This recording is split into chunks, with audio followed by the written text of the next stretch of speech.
প্রশ্ন নম্বর ১। বিশ্বব্যাপী ওয়েব দিবস বার্ষিক কবে পালন করা হয়? অপশন এ ৩১শে জুলাই, অপশন বি ১ আগস্ট, অপশন সি ৫ আগস্ট, অপশন ডি ৭ আগস্ট। সঠিক উত্তর হল অপশন বি ১ আগস্ট। ওয়ার্ল্ড ওয়াইড ওয়েব WWW তৈরি এবং বৈশ্বিক সংযোগে এর উল্লেখযোগ্য প্রভাব উদযাপনের জন্য প্রতি বছর ১ আগস্ট বিশ্বব্যাপী ওয়েব দিবস পালন করা হয়। এই দিনটি টিম বার্নার্স-লিকে সম্মানিত করা হয়।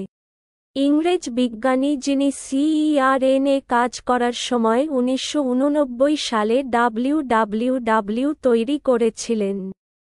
আমরা কিভাবে যোগাযোগ করি, তথ্য অ্যাক্সেস করি এবং ডিজিটালভাবে যোগাযোগ করি তা WWW মৌলিকভাবে রূপান্তরিত করেছে।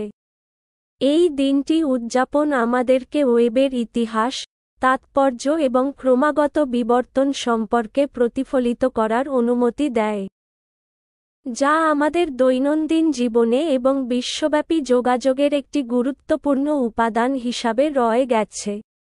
প্রশ্ন নম্বর ২। বিশ্ব রেঞ্জার দিবস ২০২৪-এর থিম কি? অপশন এ বন্যপ্রাণী রক্ষা, option B rangers unite, option C ৩০/৩০, অপশন ডি সংরক্ষণ নায়ক। সঠিক উত্তর হল অপশন সি ৩০/৩০।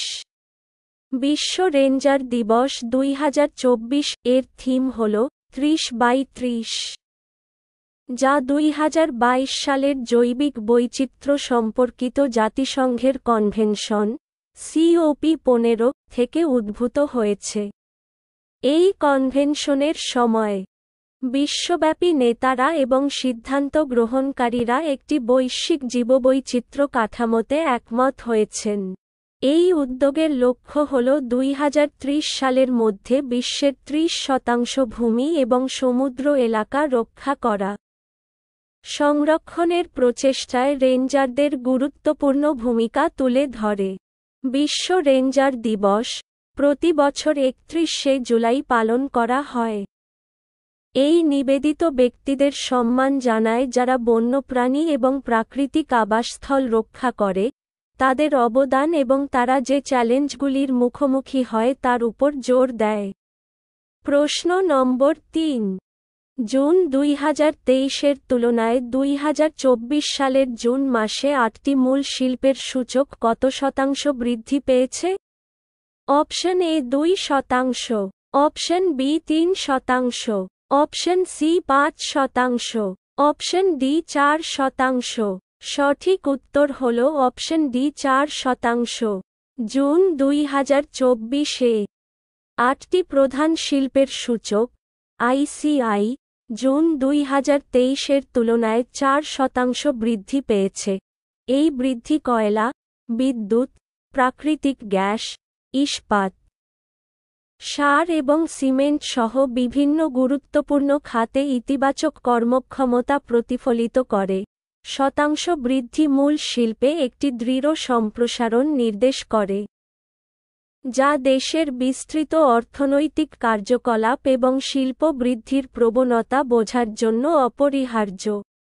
প্রশ্ন নম্বর ৪। ভারতীয় সশস্ত্র বাহিনীতে চিকিৎসা পরিষেবার প্রথম মহিলা মহাপরিচালক হিসাবে কে নিযুক্ত হয়েছেন?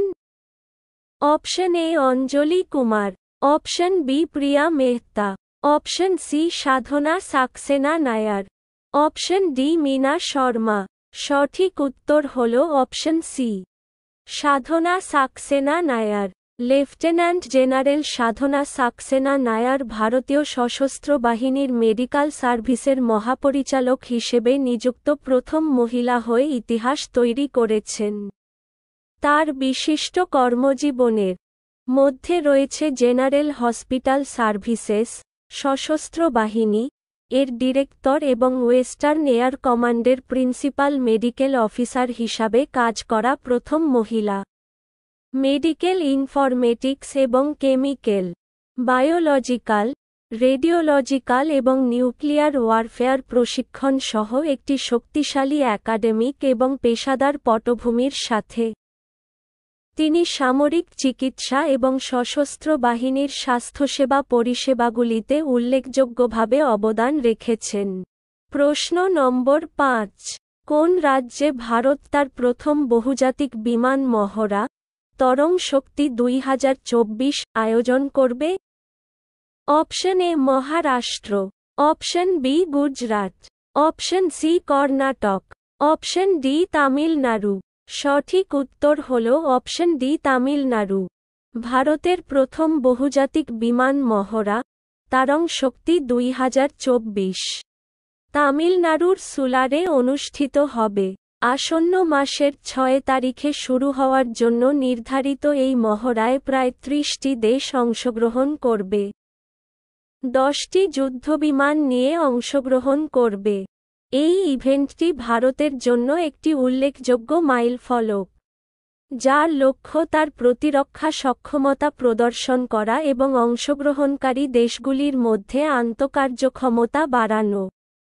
ATLCA তেজস, মিরাজ 2000 এবং রাফেল সহ ভারতীয় বায়ুসেনার বিমানগুলিকেও বৈশিষ্ট্যযুক্ত করবে এবং প্রতিরক্ষায় বৃহত্তর স্বনির্ভরতা অর্জনের ভারতের লক্ষ্যগুলিকে সমর্থন করবে। প্রশ্ন নম্বর 6।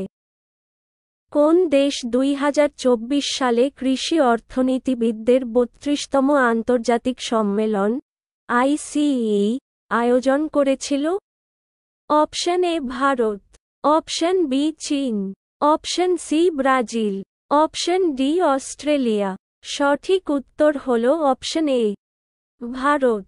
ভারত 2 থেকে 7 আগস্ট 2024 মধ্যে নয়াদিল্লিতে 32তম আন্তর্জাতিক কৃষি অর্থনীতিবিদদের ICE সম্মেলন আয়োজন করেছিল, যা 1958 সালের পর প্রথমবারের মতো হোস্ট করছে। সম্মেলনটি International Association of Agricultural economist IAE এবং অন্যান্য গুরুত্বপূর্ণ প্রতিষ্ঠান দ্বারা আয়োজিত। টেকসই কৃষি খাদ্য ব্যবস্থার দিকে রূপান্তর এর উপর ফোকাস করে। এই ইভেন্টে 75টি দেশের শীর্ষস্থানীয় কৃষি অর্থনীতিবিদ সহ প্রায় 1000 প্রতিনিধি একত্রিত হয় এবং এর লক্ষ্য বিশ্বব্যাপী কৃষি সমস্যা এবং টেকসই খাদ্য ব্যবস্থার সমাধান করা। এই আন্তর্জাতিক অনুষ্ঠানে ভারতের গুরুত্বপূর্ণ ভূমিকা তুলে ধরে সম্মেলনের উদ্বোধন করেন প্রধানমন্ত্রী। যদি আপনি এই ভিডিওটি ইউটিউব থেকে দেখে থাকেন তবে আমাদের চ্যানেলটি সাবস্ক্রাইব করুন, বা ফেসবুক থেকে দেখে থাকেন তবে আমাদের পেজটি ফলো করুন এবং এই ভিডিওটি আপনার বন্ধুদের সাথে শেয়ার করুন এবং এই ভিডিওটিতে লাইক এবং কমেন্ট করুন।